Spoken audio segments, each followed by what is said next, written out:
Hi, can I just test?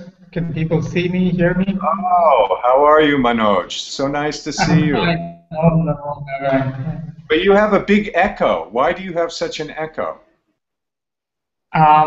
Because the windows are closed, let me just open them. 1 second.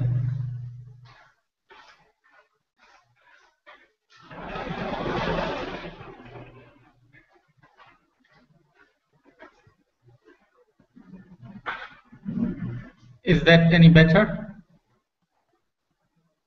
A little bit better. Yeah. Okay. It's just the acoustics of the room. Don't know why that is, but I think it's the windows open. Do you have your speakers on? Um, yes, I do. So you're getting a little bit of feedback. You have to either put on headphones or have the speakers turned Okay. down. Let me try General, that. Generally, we mute our voices so that Babaji can be heard until Okay, we need one to speak. second. 1 second. In fact, everybody should know that because we have a couple of people new this evening, and when your mic is on, that means every time you scratch your face or you cough or anything, you immediately go on screen. So everything is picked up. Oh, great. Here's Peter. Peter, Om Namo Narayan. We managed to get you on, I see.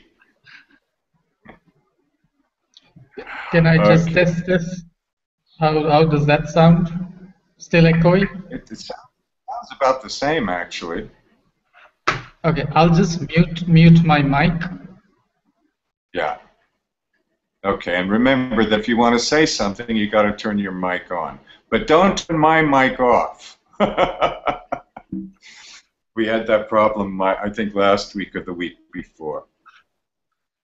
Okay. Now, I don't know why. Oh, there's Peter.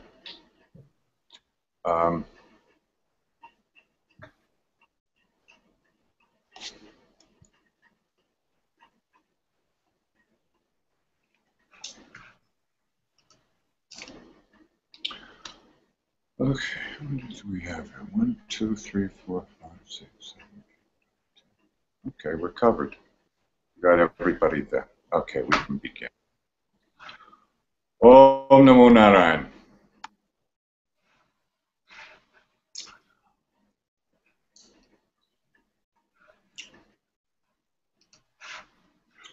So last week, as I believe all of you were present, we discussed Panini,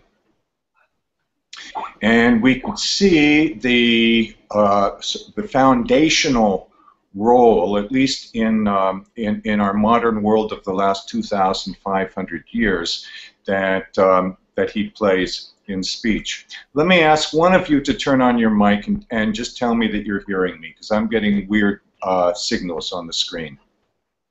Are you hearing me? I can hear Kailash you. can hear you. Yeah. Everybody can hear? Yes, we can hear you. I can hear you. Okay, okay, good. Okay, oh, there's Uddhava and Michelle. Okay, so in reviewing Panini, we saw that he's creating this a formal system that is capable of expanding infinitely and creating not only a language, but a system that can create other languages and can be applied to things like even computers. One of the things that I didn't really talk about last week that I think needs to be mentioned, especially in terms of the discussion that we're going to have tonight, is the brevity that Panini uses in his Ashtadhyayi, that this is one of the very important items of Panini, as it is in computer programming languages.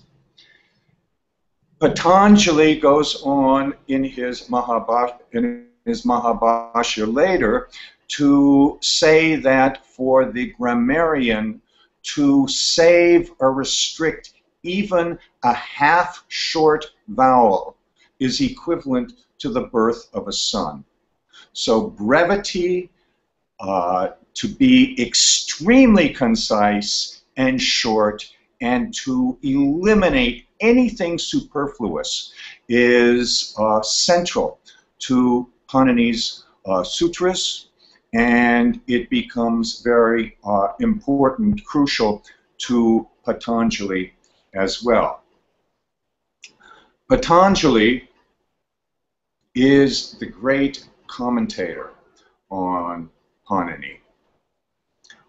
Not only Panini, but there is another grammarian that I've mentioned briefly, Katyayana, and the three of them, Panini, Katyayana, and Patanjali, make up really the three great foundational grammarians of our times. I've mentioned before that previous to Panini were traditions of grammarians and masters of sacred speech, going back all the way to the beginning.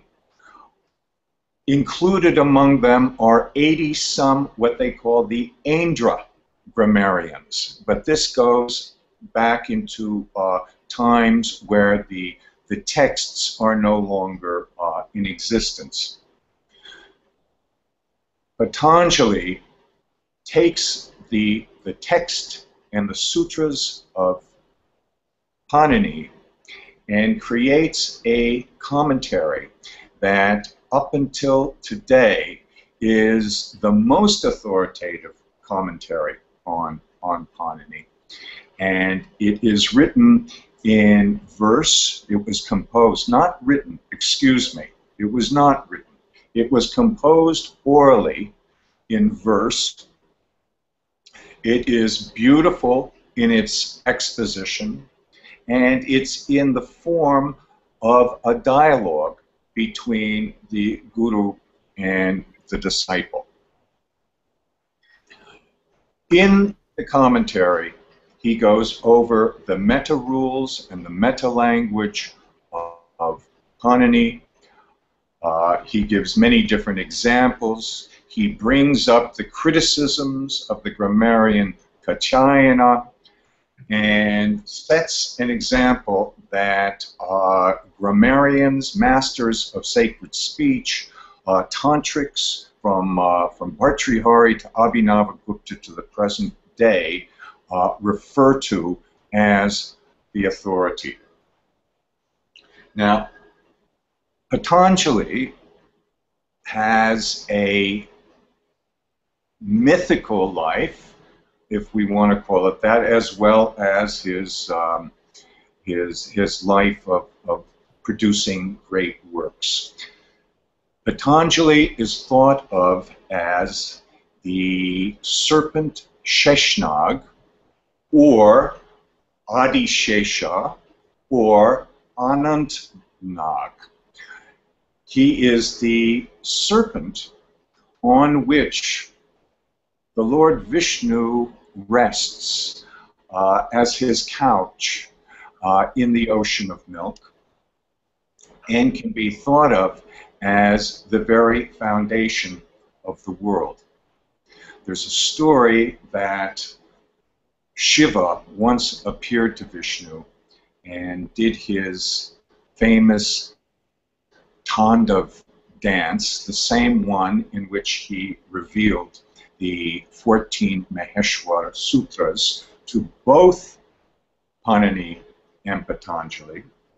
He did this dance for Vishnu, and while lying on top of Adishesha as his couch, Vishnu went through a complete transformation according to the syllables that came off of Lord Shiva's damaru, his double-headed drum, while he was doing his Tandav dance. He gained tremendous weight, he became weightless, he became enormous of size, he became tiny of size. He assumed all the various dimensions and qualities of the world while resting on Adishesha. Adishesha wanted to know how and why that happened. He requested Lord Vishnu and then Lord Shiva, and Lord Shiva gave him a boon that he would be born into a yogini, and he would have a life where he would produce the great grammar of Shiva's dance. He would hear the 14 syllables himself and be one of Shiva's great devotees. And indeed, he was born to a yogini by the name of Gonika. Gonika wanted a son, and she prayed to Shiva for a son to whom she could pass down her great knowledge in her life and career as a yogini. And Patanjali appeared in her poem. Now there's another story in which he appears in the poem of Panini himself, both times as a little snake. Gonika, the mother of Patanjali in the first story, recites Gayatri Mantra and sprinkles some drops of Ganga Jal over this little snake in her palm, and the little snake becomes a baby and eventually grows up to be the sage Patanjali, with the lower half of his body remaining a snake. There are many, many stories about his birth and even where he lived. In the south, I believe there's a number of people who see him as coming from Sri Lanka. Others put his birth in other places of Tamil Nadu. In the north, in my tradition, we consider him coming from what is now Bihar or eastern UP. And in fact, there are those in my tradition that consider him to be an incarnation of Durvasa, who was one of Dattatreya's two brothers. When Dattatreya was born of Anasuya, and you can see in the images of Dattatreya that he has 3 heads. Well, one of his heads is that of Durvasa, one is Datta, and the third one is Soma. So we consider a very strong connection between Patanjali and Dattatreya in this regard. But as a snake, as Adishesha or Sheshnag or Anantanag, this is very curious because it plays into the next issue and next couple issues actually that we're going to discuss about Patanjali. And that is there just one Patanjali, or are there several Patanjalis? Because, you see, there is an academic opinion, not all academics. I think the academy is pretty much divided on this as to whether Patanjali, the author of the Mahabhashya, the great grammarian, was the same Patanjali who was the author of the Yoga Sutra, which is what we're going to spend most of this evening discussing. There are academics, I believe, perhaps beginning with J.H. Wood of Harvard around 1915 or 1917, who analyzed the texts, the Mahabhashya and the Yoga Sutras, and came to the conclusion that they were written in different styles, so that the authors must be different. And as I said, the academic community is pretty much divided on this. In the Indian tradition, I'm not aware of any division. Despite the fact that the Indian tradition is so diverse, there's so many sides to be considered. I'm not aware of any in the tradition that considers him to be separate individuals, the authors of these texts. Now, as a serpent, as Adishesha, there's three things that we can consider about him. Number one is he is the support of the world, being the couch of Vishnu on the ocean of milk. Number two, the serpent, especially the great serpent, and in fact even little snakes, are said to be the guardians of the treasures of the world.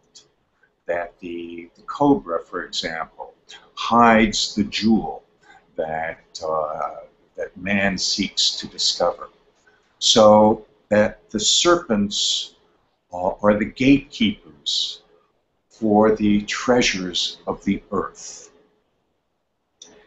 The third thing that the serpent represents in this respect is poison. Snakes and poison. We just caught a Russell viper in the garden over here, and if the Russell viper bites you, you're in very big trouble. Okay.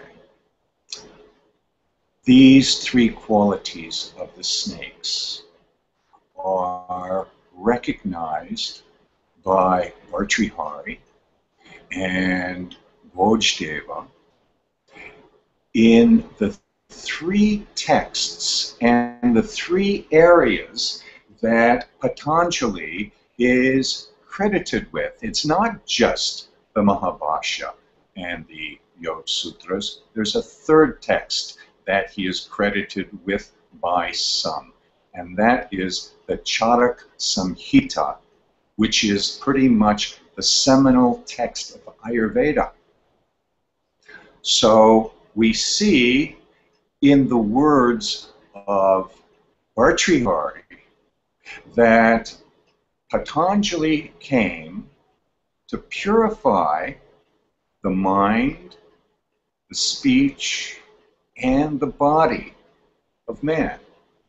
And these three acts are reflected in his three great texts, the Mahabhashya on grammar, the Yoga Sutras on yoga, and we'll discuss what this means, yoga, and the Charak Samhita on medicine. Now, when Bhartrihari and Vojdeva, both, Bhartrihari is probably around the 5th century AD, Vojdeva maybe a couple of hundred years later, the purification of speech is obviously grammar, the Vyakarana of the Mahabhashya. Yoga is not the purification of the body at all. Yoga is the purification of the mind. Purification of the body is the Charak Samhita, and Ayurveda. And he makes this distinction very, very clear.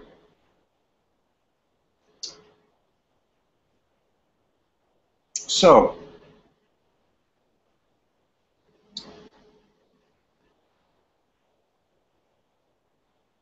this connection of purification of speech and this purification of mind has an intimate connection. And in the context, how I have been speaking about sacred grammar and about the ways and means that Panini used to create his grammar, this is the basis, I believe, of Patanjali's work. By the way, if you do have questions, I'm very open for you to interrupt me. Babaji? Yes. You mentioned Ayurveda as one of the aspects of physical culture, or tools, systems for the study of physical culture. What was the other? Well, yoga is specifically connected with the mind. Yes. And Vyakarana, the Mahabhasha, this is dealing with speech. Now, what Babaji, yes, Manoj has a comment on the questions from the webinar. If you click on the colored square.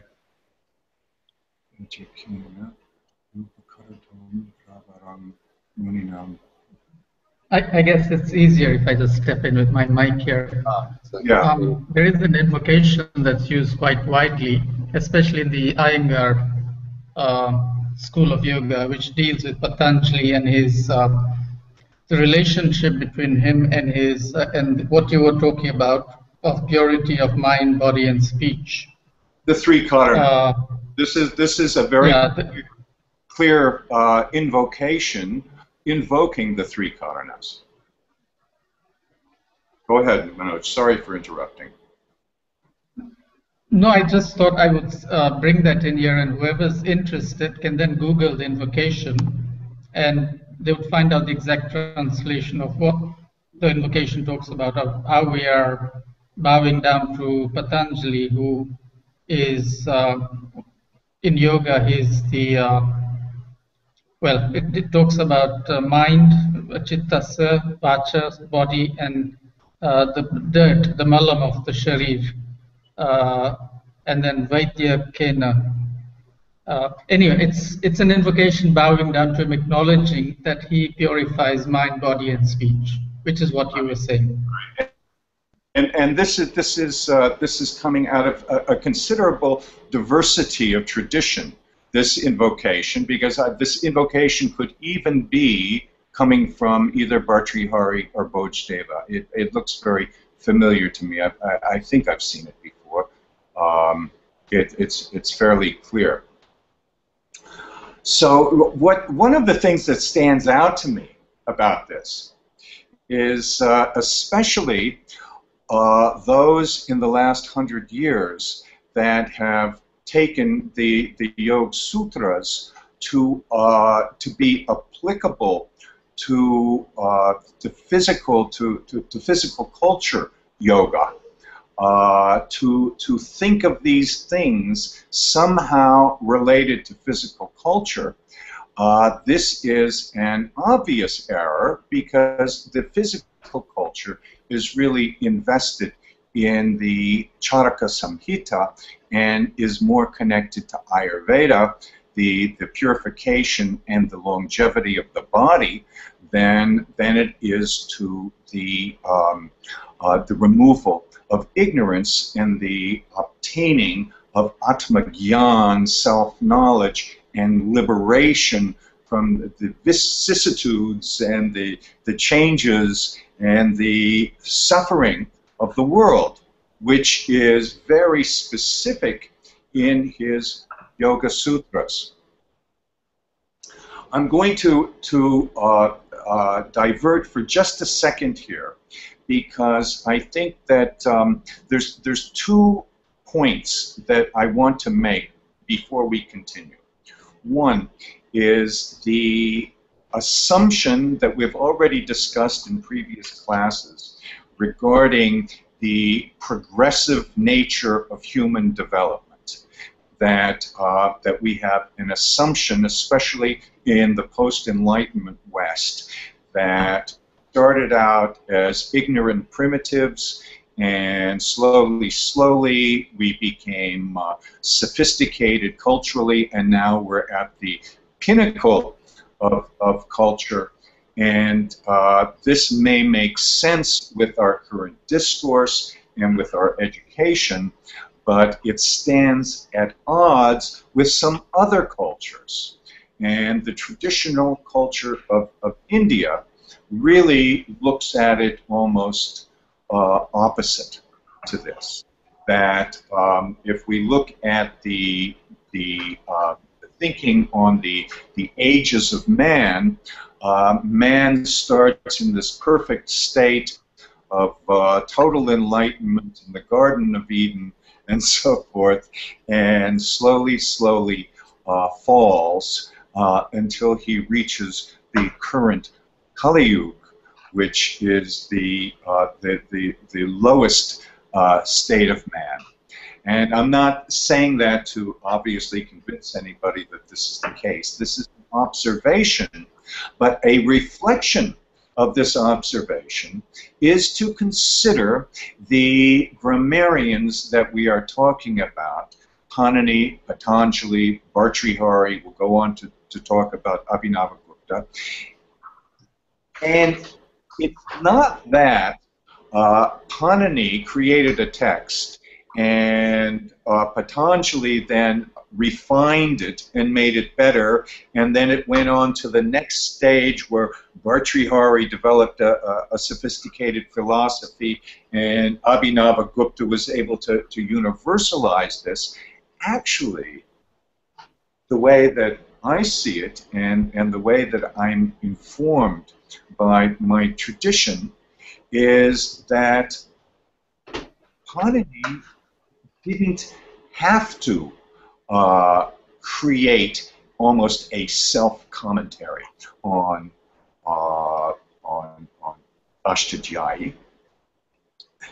That Panini didn't have to explain in the detail that later commentators would explain the Maheshwar Sutras. That it was assumed that everybody understood, that everybody knew.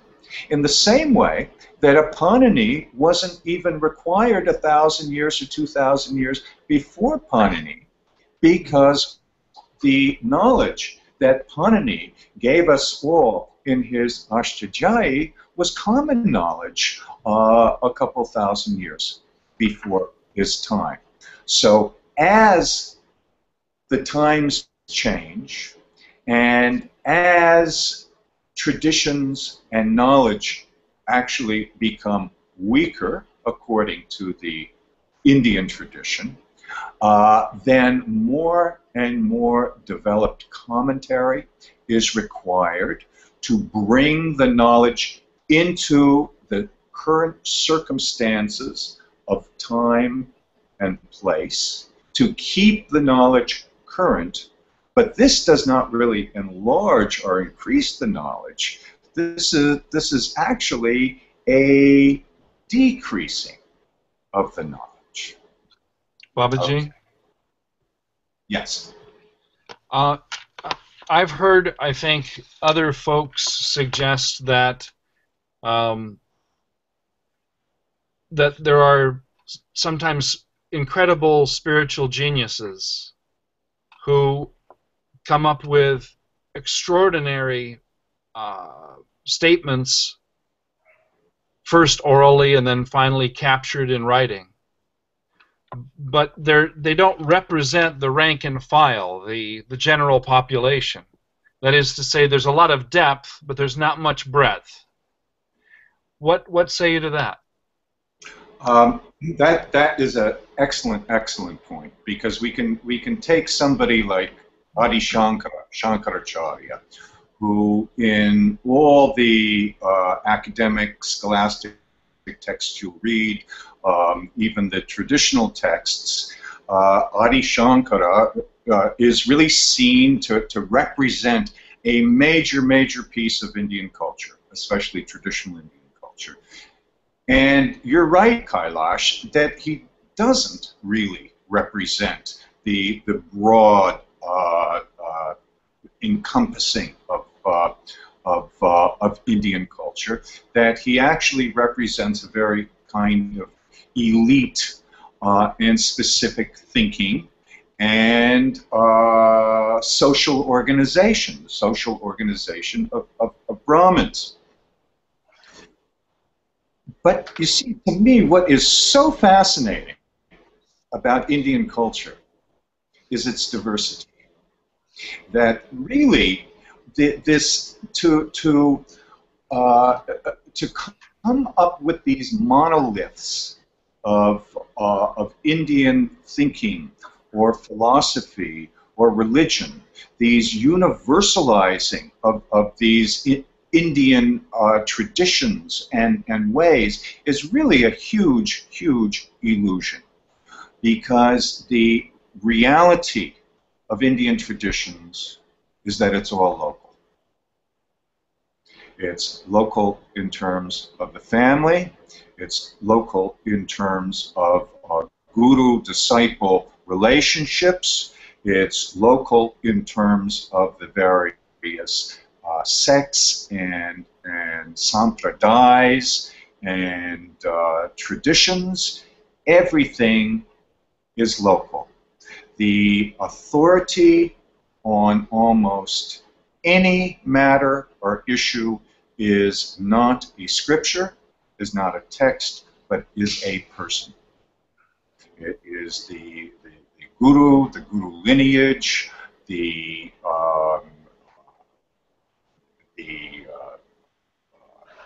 sampradaya, meaning the housing of the guru lineage. This is true authority in Indian tradition.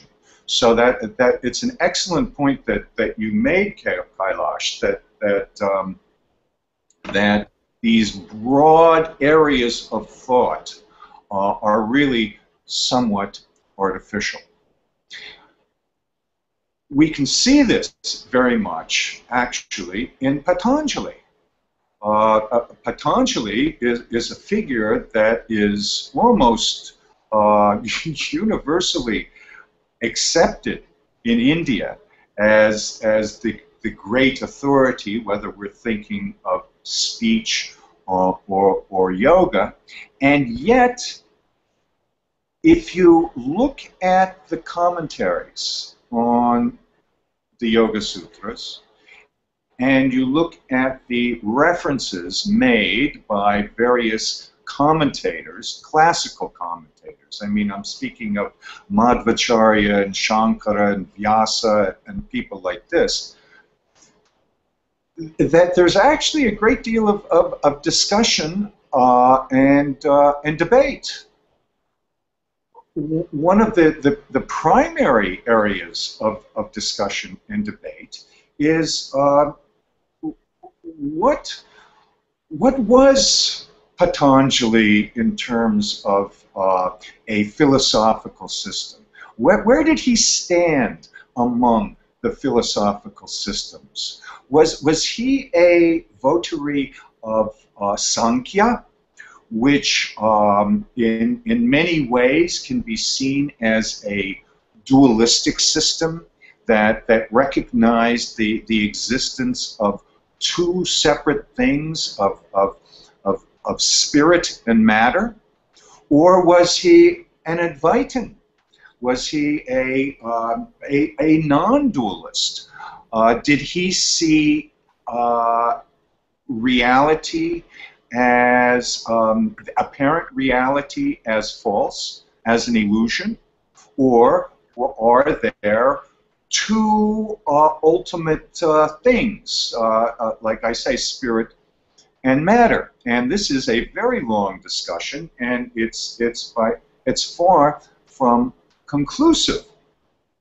And this interestingly brings us into a question that we have to ask ourselves when we talk about the interpretation of Patanjali, which we're about to get into. We read some translations of Patanjali. We hear the interpretation from various teachers and yoga schools and so forth. How do we arrive at an interpretation that is correct or meaningful? After all, if we look at the great commentators who were debating fine points of speech, language, and logic in these texts, they are even in disagreement and debate. So if we find that the great commentators, going back 1,000 or 1,500 years, are not in agreement on the meaning of a number of these things in Patanjali, then how can we trust the interpretations and translations of people who, I hate to say it, don't even know Sanskrit, are not masters of Sanskrit? And this is why we have to be a little bit careful about these things. Babaji, can I step in here? Please.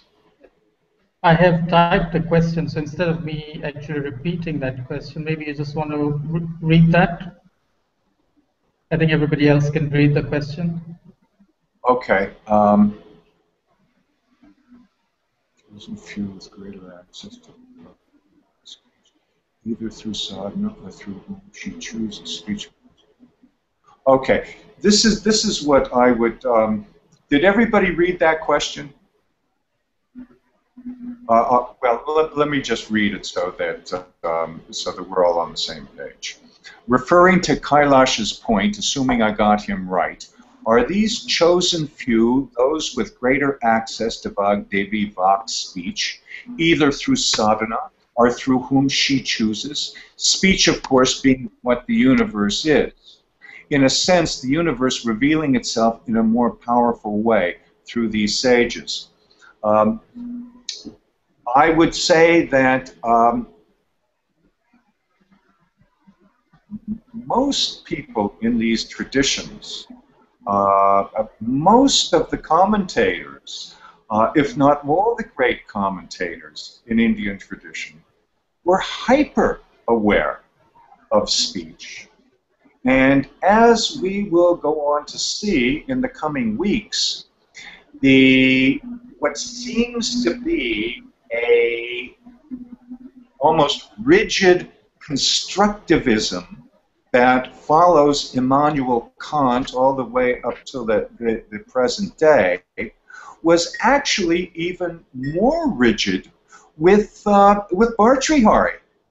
That there is a constructivism in which Bhartrihari claims that all cognition is necessarily tied to language. Inescapable. And I would go on to say that this consideration of language and speech as playing the major role in our cognition, in our perception, in our experience, is something that we can almost assume was the basis for all these thinkers in ancient India. speech lies beneath all of this.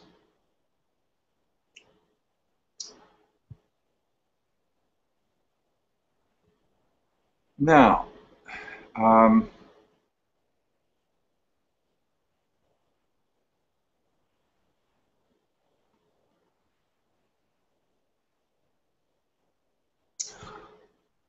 I should really tell you how I have been exposed to Yoga Sutra before we get into start talking about it. It looks like maybe we're going to even stretch this talk on Patanjali out over 2 classes because there's really a lot to say.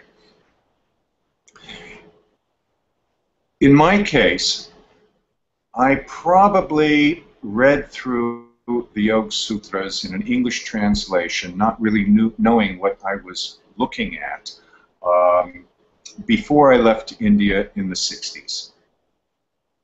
From the time that I arrived in India and joined an oral tradition in 1970, I didn't have access to written, printed, and published texts. It's an oral tradition, not that people were not literate. All my gurus were extremely literate. They all kept notebooks and so forth. But as we've discussed before, when we would be in discussions talking about things, making points of philosophy or speech, my gurus always seemed to be able to pull things from the sky. There would be expressions, there would be shlokas that were memorized, that would be repeated, there would be sutras that would be used, and there would be an automatic commentary that would be attached to that. In fact, more often than not, the occasion for producing one of these gems would be in the middle of a commentary. So somebody might be talking about an aspect of speech or an aspect of human nature, and here would come a sutra or a shloka or a quotation from somebody. I will admit that I had no idea where most of these things were coming from. And I'm not sure that even some of my gurus who were repeating these things knew exactly where these things were coming from. But over the years, I started to recognize that a good deal, a great many of the expressions were indeed coming from the Yoga Sutra of Patanjali.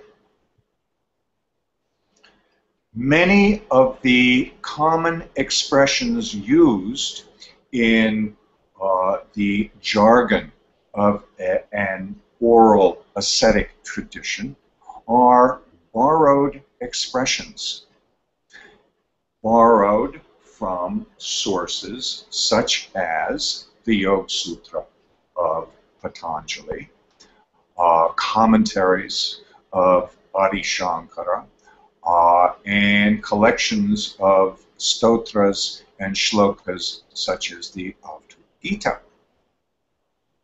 So when I pick up an edition of Yoga Sutra today, and I look at it, and I look at the Sanskrit, immediately I have a high recognition index of the words and expressions and the meanings that are used in this because they are so common in the jargon of my lineage.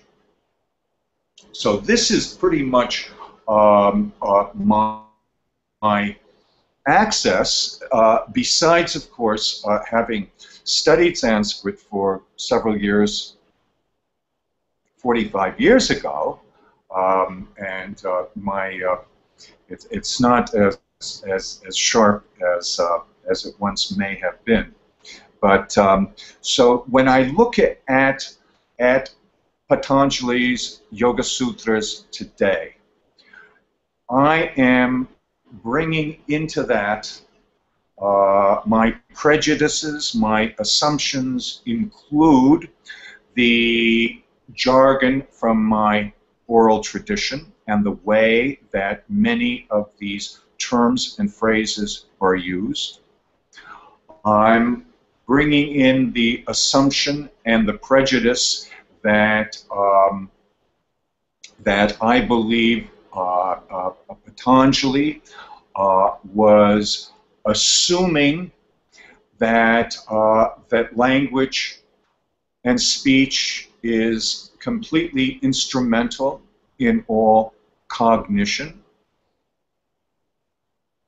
As Bhartrihari, in his commentary on Patanjali, stated probably 500 years after Patanjali, and that the things like the 14 Maheshwar Sutras of Panini are crucial to the metaphysics, what lies beneath the physical, what lies beneath the apparent, which lies beneath what is seen, that these 14 Maheshwar Sutras play a crucial role. There was a commentator after Panini, and I believe after Patanjali, by the name of Nandikeshwar. Curiously enough, this Nandikeshwar is also, some assign him to be the author of the Natya Shastra, the text on dance as well. But what he did is he took these 14 Maheshwar Sutras of Panini that we've discussed now several times and attributed to each one of the pratyahars an application. Now we're going to have to get back into understanding pratyahars in order to really deal with the heart of the Yoga Sutras. As you may remember, with the Maheshwar Sutras, or the initial phonetics of Panini, they are grouped in what appears to be an unintuitive way. Since the last 1,000 years, and in the way that we consider Sanskrit and Panini today, and the way that I describe this to you, we break up the phonetics into these vargas, where we connect them according to the place, first of all, the place of articulation, and then the various operations that we employ at that place. So we get the ka-varga, cha-varga, ta-varga, and so forth. Now, what the early commentators started doing is assigning things like density and metaphysical qualities to each one of these pratyahars so that they could be used in an application. We see how 2,500 years later that's used in programming language. But back in the time of Patanjali, he was able to refer to these groups of syllables as demonstrating ways of perception. And this, I believe, is part of what the Yoga Sutras are really all about. Patanjali wanted to make an application of sacred speech, of sacred grammar, in a way of finding out who we are, in a way of obtaining knowledge of ourselves. And by removing ignorance, which he connects with human suffering, we are able to liberate ourselves from the illusory quality of life that is based on a cycle of birth, death, and suffering, and free ourselves from that illusion.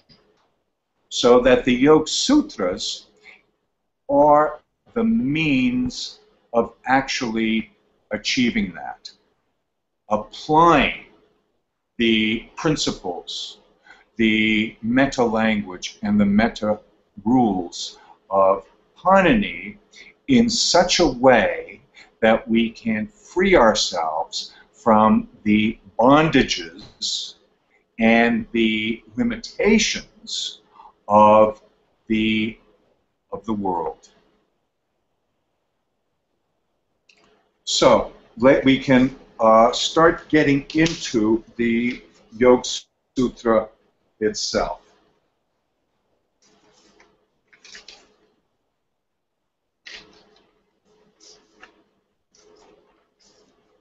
Okay. Babaji?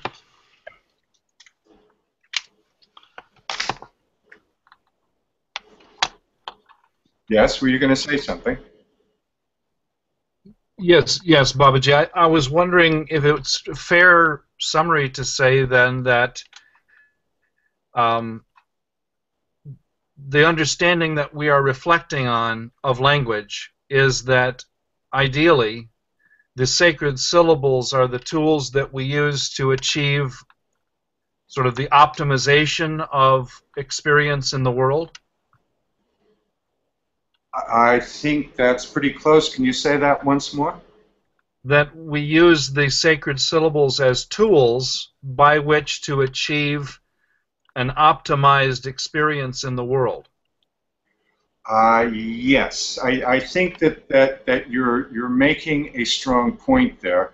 You're leaving out though the major components of Ashtadhyayi though, which are besides the sacred syllables, the phonetics, we have also The rules, the meta rules, and we have the morphology and the roots and so forth, all of which must be considered. What I'm suggesting is that Patanjali sees that in the same way a modern computer language programmer can create a virtual reality on your computer screen, that speech, when manifested in the same way, creates your apparent reality. It creates the world that you perceive, the world that you relate to. It relates to your experience of the world, and of course, the results of your engagement with the world, your attachment, birth and death, suffering, and so forth. So, Patanjali is starting at the point of the manifested world And what he wants to do is break it down, especially with an assumption that it's all being manifested out of language, out of speech. And he wants to systematically break it down to reveal to us how it is that, in fact, we construct the world. And when we can be in a place of awareness, of total awareness, that we construct the world, and this is exactly how we do construct the world, then we can be liberated from that illusion. This is what I believe the intention is of Patanjali in his Yoga Sutras. Babaji, it's Michelle's question.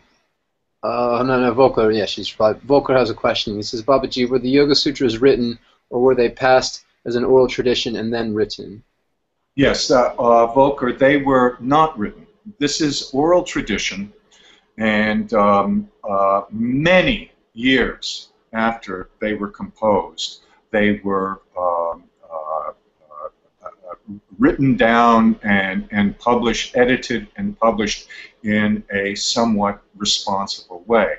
But this is very much an oral tradition, and when they were finally written down, they were written down using writing as notation, because you see there's a difference from something being transcribed, transliterated, or notated as opposed to composed in actual writing.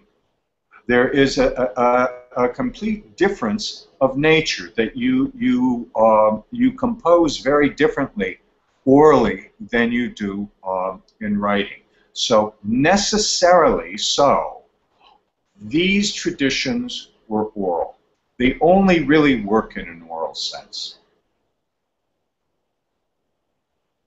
And Michelle points out that yes, they were not only sung, these Yoga Sutras, as was all this stuff, but much of this material was composed in a very beautiful manner, according to the rules and descriptions of aesthetics. Patanjali was especially known for his verse, so that even when describing a philosophical conversation between a teacher and student, it almost reads like a love poem. Maybe he intended it that way.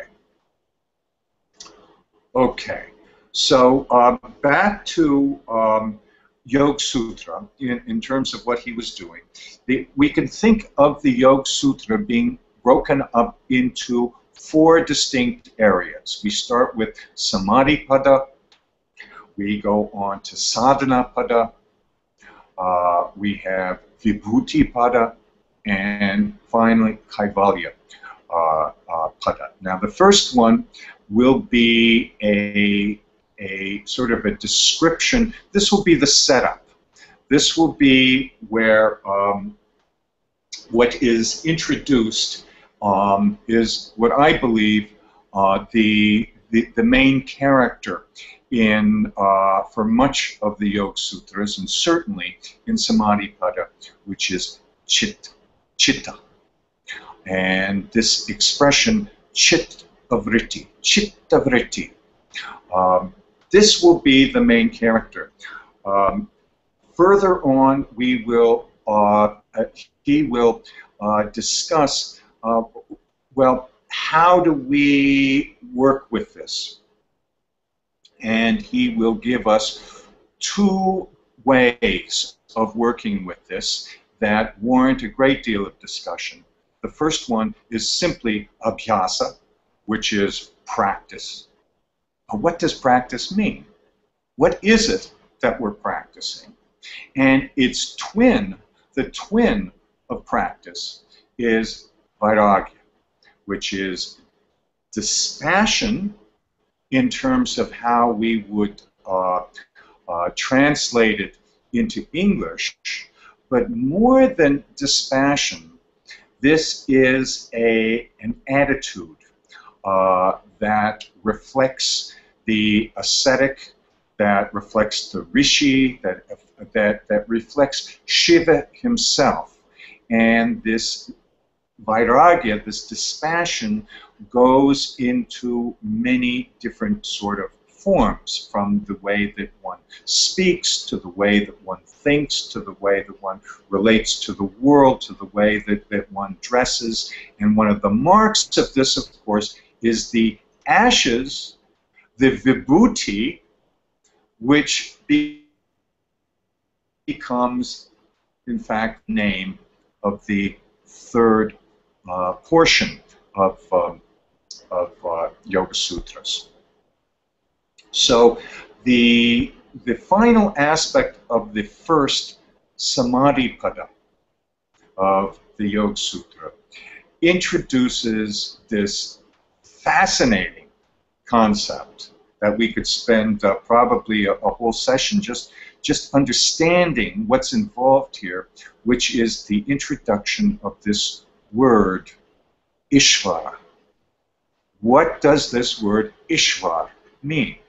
Now, if you ask any Hindi speaker what Ishvara means, it means God. This is one of the words that's used for God. But he uses it in a very interesting sense that truly reflects the metaphysics of the grammar, the metaphysics of the phonetics. The next section that Patanjali discusses, and he's not discussing, that's not really the word. He is using sutras. This is the man who worships Panini and Panini's use of the sutras, who has declared that to even save half of a short vowel is equivalent to the birth of a son, right? He is writing with brevity and precision in these Yoga Sutras. So when he goes into the sadhana pada, and he describes certain things, this is where we find his description of yoga called Ashtanga, where he gives us the 8 limbs of yoga. And among those 8 limbs is asana. So, for the man who worships brevity, who is concise, who is articulate, he says, what is it? Sukham stiram asanam. This is how he defines asana. And if you will read the various translations of this sutra, Sukham stiram asanam, almost everyone will tell you that Patanjali was informing us that when we make an asana, we should be comfortable. When we assume a posture, it should be a comfortable and pleasant one. And the question, of course, is, did he really need to say that? If somebody is so driven by brevity, where things are not stated unless they absolutely have to be stated, did he really need to say that? That when you sit somewhere or when you adopt a posture, it should be pleasing and comfortable? Now, this is something that we're going to have to discuss. So that so also in the sadhana pada, the other main areas that he's going to talk about is he's going to talk about these kleshas, which are, you could think of as hindrances or obstructions. Curiously, if we relate the 4 padas of these 195 sutras to storytelling, what we find in Act 2 is the conflict. So Patanjali will go on in the 2nd pada to talk about the conflict, which we can describe as kleshas. And then he will go on in the 3rd pada, in the Vibhuti pada, to show us the results of the possibilities and the potentials of the application of sacred speech. And then finally, in the Kaivalyam, in the final part, in the conclusion, we will understand how the seer no longer identifies with what is seen, but with the very act of awareness itself. So this will be how we enclose the Yoga Sutras of Patanjali. And what I'm thinking is that perhaps we should spend another session. Now, tell me what you think. Should we spend another session and go over specifically the Yoga Sutras? Is it interesting enough for all of you that we really take the Yoga Sutras apart and dissect them and discuss them? Yes? Yes. Yeah. Amen. Okay. Bob? I feel that I needed to sort of set it up in a way where we are not attempting yet another translation or yet another interpretation of Patanjali's Yoga Sutras, but we can identify assumptions and prejudices that we hold, and we could identify some very likely assumptions that Patanjali himself would hold. Now, just let me read this from Taylor.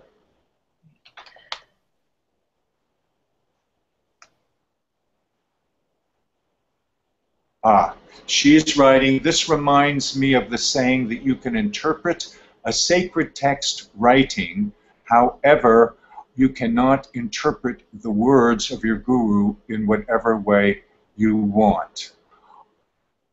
Well, I think that, as we've discussed before, interpretation is something that we have to examine. Interpretation itself is something that we have to, and already have spent some time discussing how we may interpret things. Now, Michelle was about to say something. Yes, thank you, Babaji. I don't want to go too far ahead, but as you were discussing breaking down the padas, Yes. In this samadhi pada, when in the 2nd sutra, I was just thinking of, in terms of sacred speech, that this yogas chitta vritti nirodha, this nirodha of not compounding. I'm not going to go into more details, but just I had a big aha moment in terms of how the Yoga Sutras, then the asana, stiram sukham asanam, could also be describing the way that speech is moving, like the asana, that your tongue is actually moving, making these asana in your mouth, and that it's all kind of coming. I'm having this big aha moment about how you're describing the Yoga Sutras in terms of sacred speech. Thank you very much. It's very powerful. Yeah. You're absolutely moving in the right direction with that. There's some more distance, obviously, to cover, because we have to remember that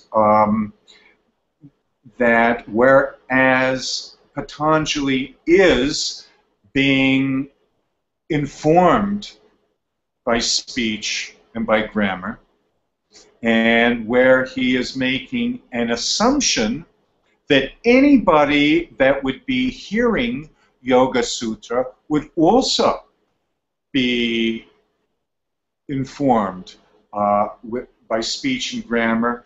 Still, this Yoga Sutras is not specifically a text on speech and grammar, but as we can take from its title, this is a text on connection.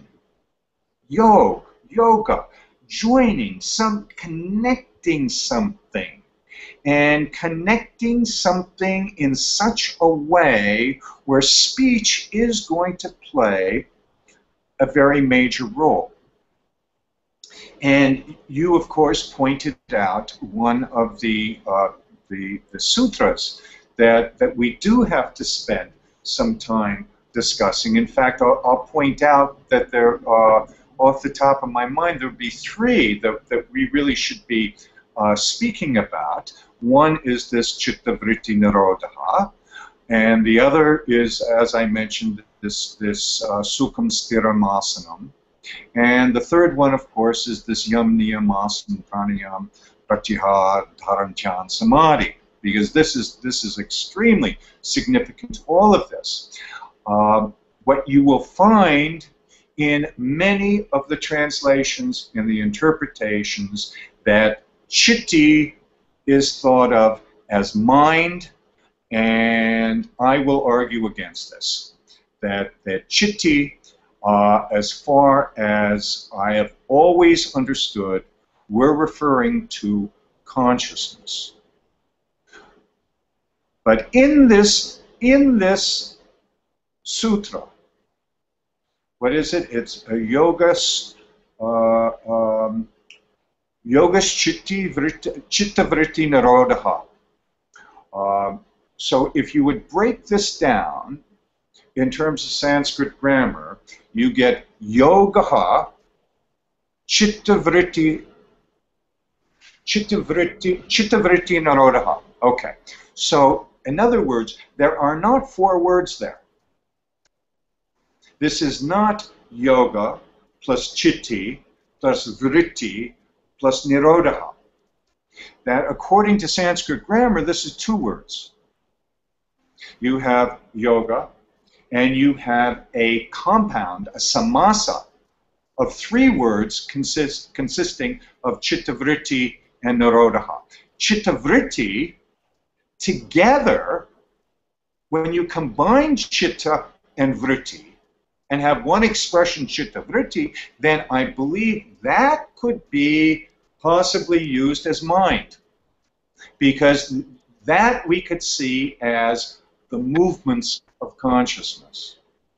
And we can interpret the movements of consciousness to be the mind. But we cannot interpret chitta vritti to be the movements or the changes of the mind, as many of the modern neo-spiritual and yoga movements would want us to believe. There's these expressions of the monkey mind and stop the mind and so forth. This is not the intention. I don't believe this is the intention at all of Patanjali in these discussions of vritti and especially chitta vritti. Now, for one, I'll just point this out briefly because we don't have too much time left. that I notice in many of the modern translations, especially translations and interpretations that are less academic and more sort of yoga organization, yoga school oriented, that vritti almost has a negative connotation, that it's something that you want to do something about because it's the vritti that is the klesha, that is the obstruction. Vritti is not negative, and it's not an obstruction. And in fact, what you will find is you will find that the commentaries on Patanjali's Yoga Sutras are called vrittis. Vrittis and vartikas. Vartika is the word vritti, but pumped up by techniques of guru and vritti in Sanskrit to lengthen the vowels. But the vrittis, these are commentaries, these are compounding of things, these are explaining of things, and this is how the world is created, is through these vrittis. What Patanjali is telling us is not, he is not making moral statements. He's not saying vrittis are bad, get rid of them. He's saying, in fact, these vrittis are the keys to reversing the flow of awareness into a mistaken connection with the world. He's talking about reversing this flow of vrittis and taking this flow back to its source. This is what makes Yoga Sutras separate from Mahabhashya, his commentary on grammar. That in his commentary on grammar, he is making a description of speech. With his Yoga Sutras, he is making an application of the knowledge of speech so that we may have knowledge of ourselves.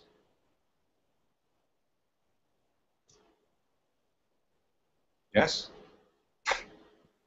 Why is it the knowledge of speech rather than the knowledge of whatever sort of techniques he used in order to achieve his state of consciousness? Okay. First of all, the techniques involved are the techniques of speech itself.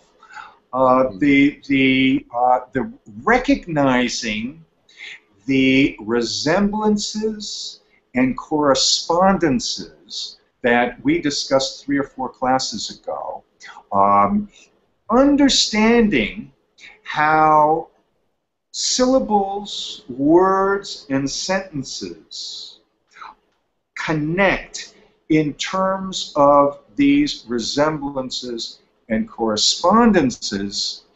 These are the techniques of Patanjali.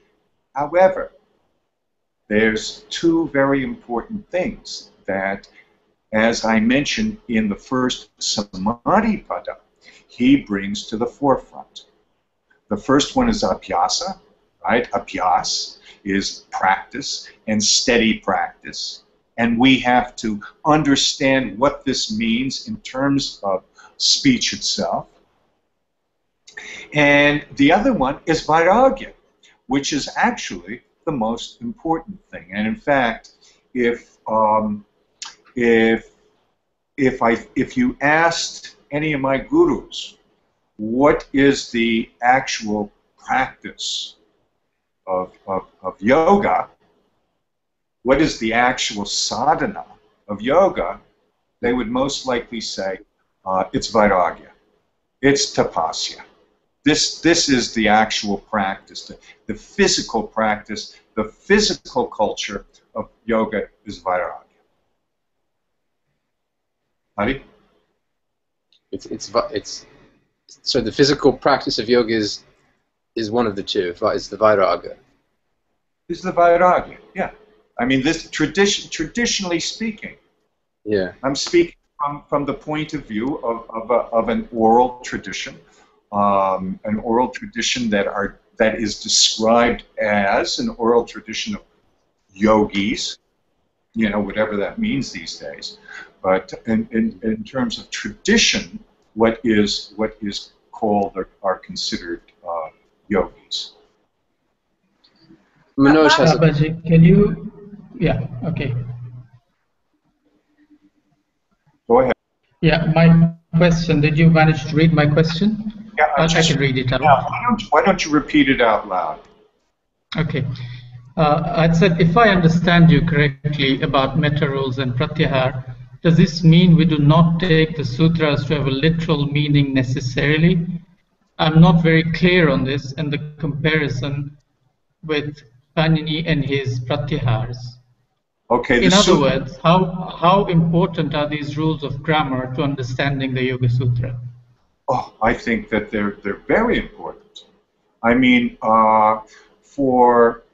if for no other reason, that when you think that the guy that is writing this, his thing, the driving passion in his life is speech, and he is the master of it.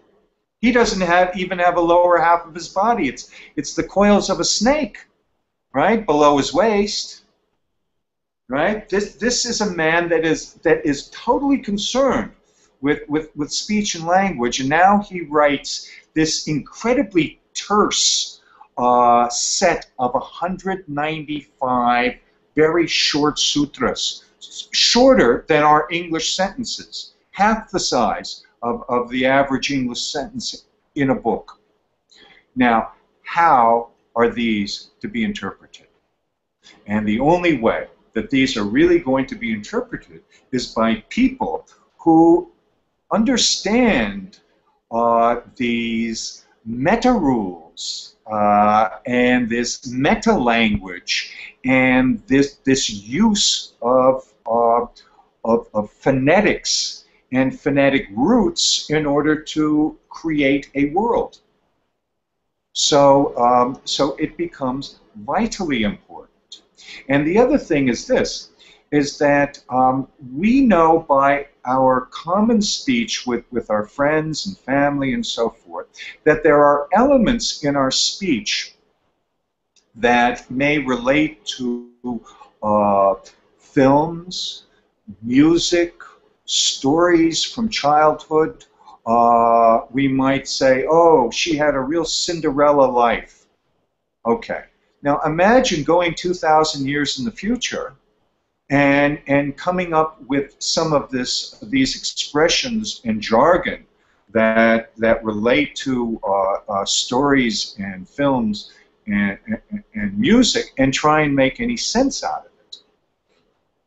And then on the other hand, we have a convention in Sanskrit that is very important in looking at the Yoga Sutras, which is called samasa, which is compound words. The concept that we use in modern linguistics today of compound words comes from Panini and Patanjali. And there are forms of compound words that are very interesting, such as what I believe, if my memory serves me well, is called a karmadarya samasa, a karmadarya compound. And an example of a karmadarya compound, for those of you at least who know American history, is that when Paul Revere went on his famous ride to warn all the colonialists that the British soldiers were coming, he said, the redcoats are coming. Now, he wasn't talking about coats, even whether they were red or white or black. He wasn't saying the coats were coming, and he wasn't saying that coats that were colored red are coming. He's talking about people. And that the people that were coming had a very particular historical and cultural and political circumstance that they were coming in. And yet, if we just took the Oxford English Dictionary and the English language grammar, and we tried to understand what the hell Paul Revere meant when he said that redcoats were coming, we would have a great deal of difficulty without an on-the-spot commentator. So this is exactly what happens in Patanjali's Yoga Sutras, is that he will say something and we think we have a general meaning, but if we want to really understand what that meaning is, then we must be able to access in some way the commentators on Patanjali through the texts, or if one is lucky enough to have an oral tradition where there's a continuity of commentary and a comment on these statements. This is the first approach that we really must have, and if we're going to arrive at a meaningful interpretation, then we're going to have to employ some of these aspects of commentary in order to reach that place. And Volker's asking another question. He's saying, one more question, Babaji. As today, yoga is a misinterpreted word in today's New Age spiritual movement, and everybody uses it as an added brand. My question is, previous to the composition of the Yoga Sutras, was yoga the title to any other tradition before him? Yes, in fact, yoga does go back considerably before Patanjali. Hiranyagarbha is a name that has been associated with yoga that goes back 1,000 years or more before Patanjali. And yoga is a common word that is used in not just the field of speech and consciousness, but in astronomy and astrology and Ayurveda, in a number of different areas. And it is coming from this sense of connecting and connection. So the modern use of the word yoga to be synonymous with physical culture is it's the modern commercial world of markets and brands and so forth. But what is very curious, and we can discuss this next week when we take apart the 8 limbs, the Ashtanga Yoga of Patanjali, and we look at the very first of the 8 limbs, which is called Yam, which you could think of is as restriction or the playing field, and the description of Yam by Patanjali himself, as well as several of his commentators, puts this focus on 2 major aspects. The most important is truth. That there must be a commitment to truth. Why? This is not a moral issue. It's not that you should be truthful. Yes, I chopped down the cherry tree. No, it's got nothing to do with that. Yes, of course, you know, you should tell the truth. This is strategic.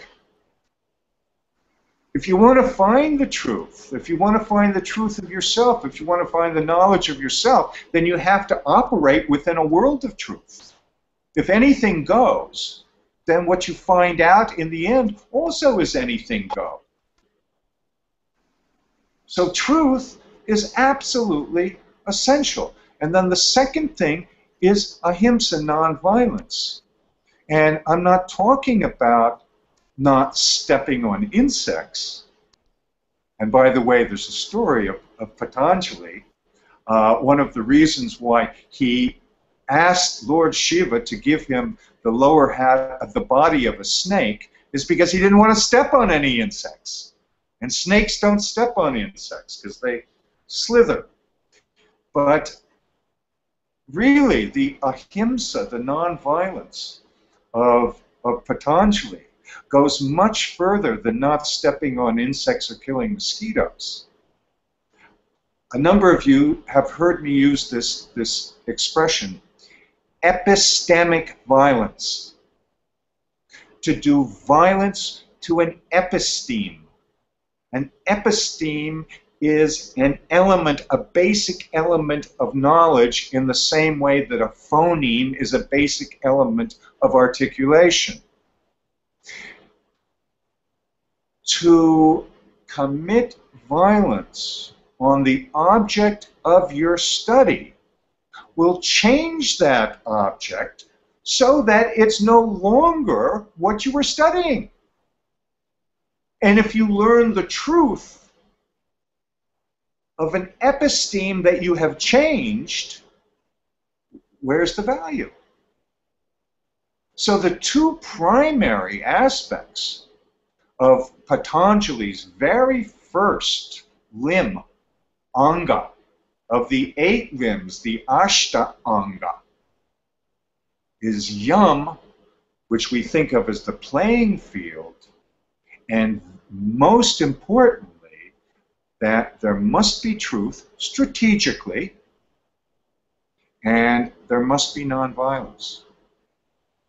These are not prescriptions, these are descriptions. And you must remember that in all of this material of Patanjali and Panini, these are not prescriptive texts. They're not telling you what to do. They're describing things. Panini's case, he's describing speech, which is meta-language. The description of speech is meta-language. And then it has its application. And then Patanjali is coming along and he is describing how through the medium of speech the seer, as it were, connects with his consciousness, with the consciousness that is the seeing itself, rather than the seen, the apparent world, the illusion of the world, and as we can discuss next week, the construction of the world. Let's see, are there more questions here? But snakes eat insects. Oh yes, well I'm sure you're correct about that, Michelle. Taylor had a question. Which translation available now interprets the Yoga Sutras in the way closest to the Metta rules? Well, this is a real issue, and I will say that there are different translations that I like for different reasons. There is one that I love the translation. I love how it reads, and I love how it's presented. I just don't agree with it. Now, where do you place that? Which one's that? This is what's his name? Michelle, you know. I think you know this guy. What's his name? Chris? Not Chris. What's his name? Hartram? It's Harish. Harish Tompkins. No. It's Christopher Wallace. No. let's see. Do I find it here? Chip Hartranft. Who? Do you know this guy? Chip who? Chip Hartranft. Hartranft. Okay. Now here's a translation that I think is very inaccurate in many ways, and really doesn't really come together with my understanding of the jargon of oral tradition, which is very much connected with the actual language of Yoga Sutra. But he has made what I feel is his own very brilliant interpretation that I find very lovely to read, and I think it's very philosophically interesting, and I even find it interesting how he's translated some of the words. So I like it, but I don't find that it speaks to me of specifically of Patanjali's Yoga Sutras. And this is a problem that really that we have in finding a suitable translation, because I find the vast majority of translations are done in the last 75 years or so, and I believe that most of the translations are informed by a number of assumptions that we have already analyzed, and I think we all can be somewhat critical of some of these assumptions. So I'm sorry to say, Taylor, I really can't, if I come across a translation that blows me away, I will certainly inform all of you of that. But what you might do in the next week is take a look at what you have at hand, what seems to be interesting or good to you, and we can even go over some of the ways that things are translated that may or may not be interesting for you, but I'd be willing to take a few sutras, especially ones that you're more interested in, and we can look at, we can almost deconstruct the translation and the interpretation. You can't really deconstruct Patanjali or Panini, but you can deconstruct the way that we in the modern world translate and interpret Patanjali or Panini. I get a message that there's 9 new messages, but I don't see 9. I see that Manoj put up a link to the translation. There's another chat, but I've been trying to ferry the messages over to the one that we're all on and tell people to come in there. There's the chat icon, which is in my browser on the left, is the first icon and looks like a chat icon. But the one that's there's the other one that we're all we have been on. It's the 5th icon down. It's a square with 4 different colored corners, and it's, if you hover over it, it's called Webinars on Air. It's the the apps chat. Right. So I've been trying to make sure all the messages made it over.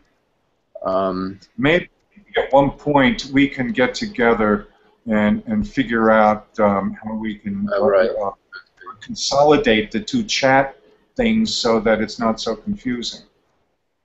Yeah, Milan says he can't use the other ones, so I'll do my best just to keep them all ferried over to the... In fact, if we all use the first one, I think that probably works maybe more than the Webinars on Air one.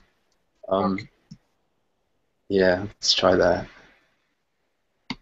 I had a question just about the asanas. Am I right in assuming that the asanas that you were referring to, Babaji, are asanas in your mouth, and that the comfort is in your mouth? Or is he talking about... When I've said in the past I've used sort of the metaphor of asanas of the mouth. This isn't a real thing. This is a metaphor that I use. But I think when we discuss asana next week, we can look at asana in a very different way than even a posture. We can break it down really even more simple than the sitting. We can find in the use of this word, there's almost an indication of non-violence and non-activity itself in the word asana.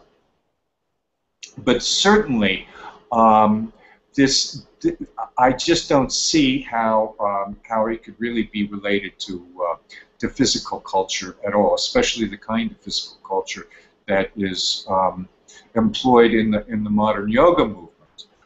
If the modern yoga movement was referring to the Charak Samhita and the Ayurvedic aspect of Patanjali, it would make considerably more sense to me.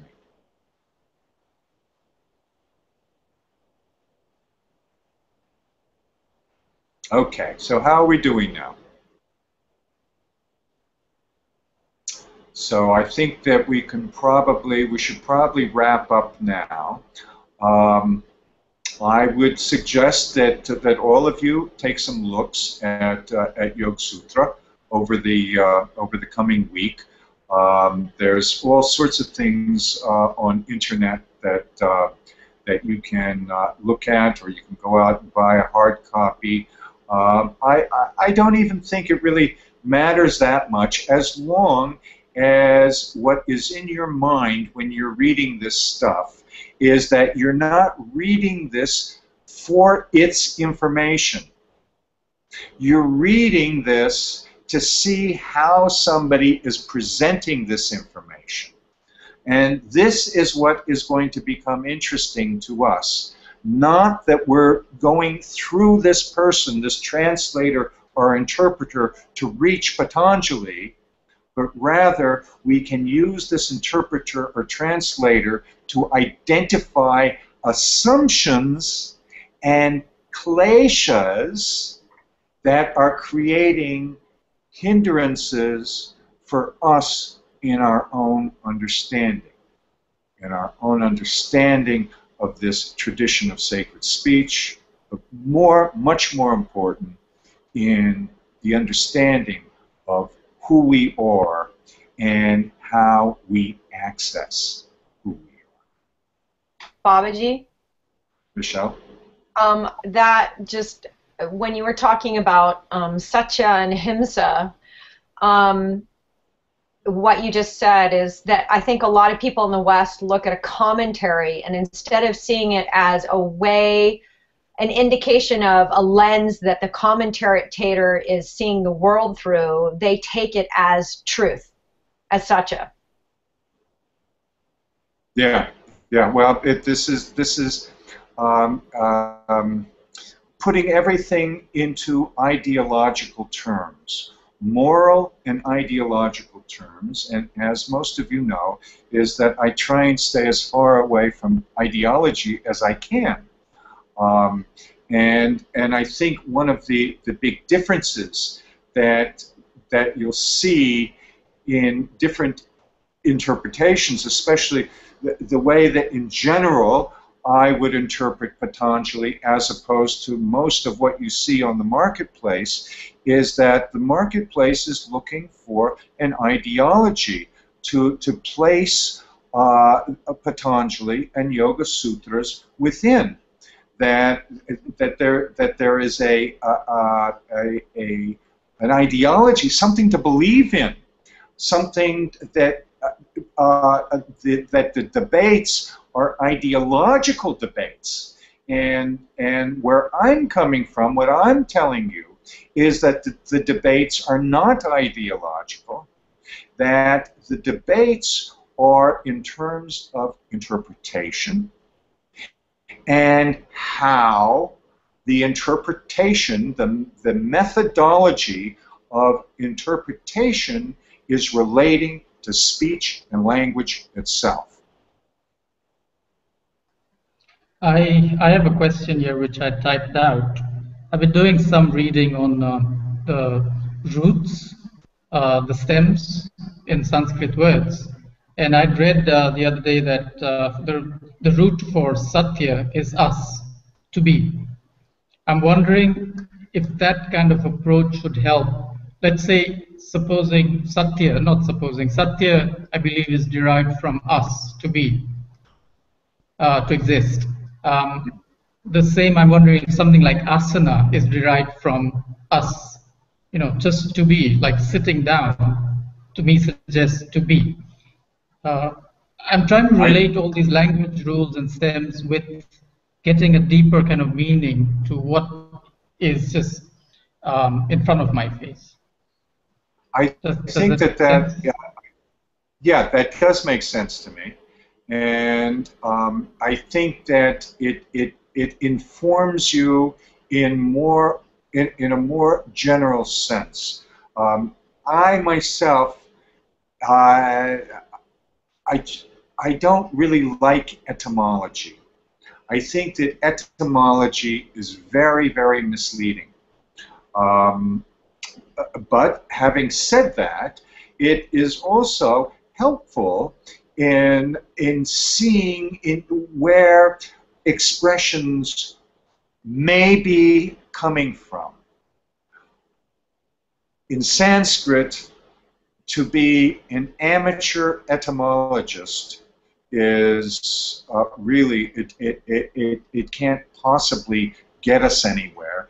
And our amateur etymology is more based on assumptions that we carry with us, modern assumptions, rather than a means of really breaking through to an interpretation. So I tend to shy away from etymologies in that sense. In terms of European etymologies, I think it makes more sense, especially since we have so many different languages and we have stories and texts in different languages, and we want to know how they sort of connect with each other and relate to each other. And I think that etymology is considerably more useful in that sense. But to figure these things out ourselves, especially when the texts are composed by such such minds as Panini, Patanjali, Shankara, Madhvacharya, and so forth, it's almost a useless exercise.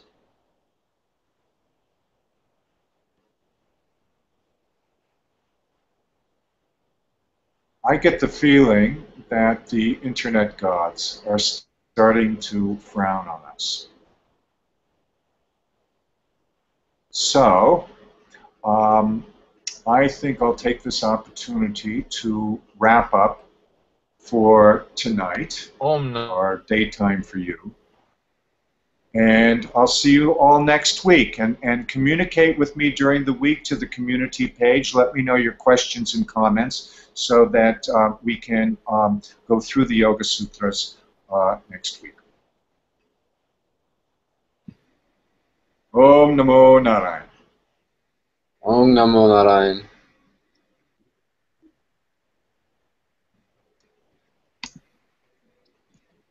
Om Namo Narayan.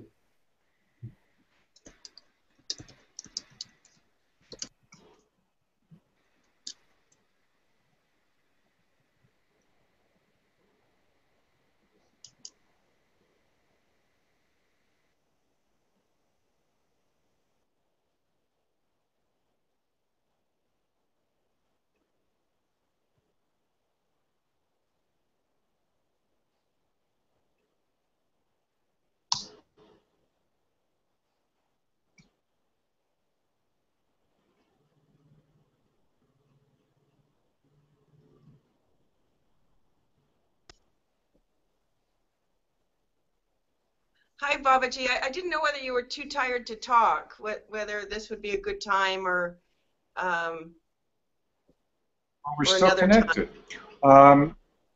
Give me a call on Skype, I'll give you a call on Skype. and I'll Okay. speak to you. In a few minutes. Okay. Or right now. Okay. All right.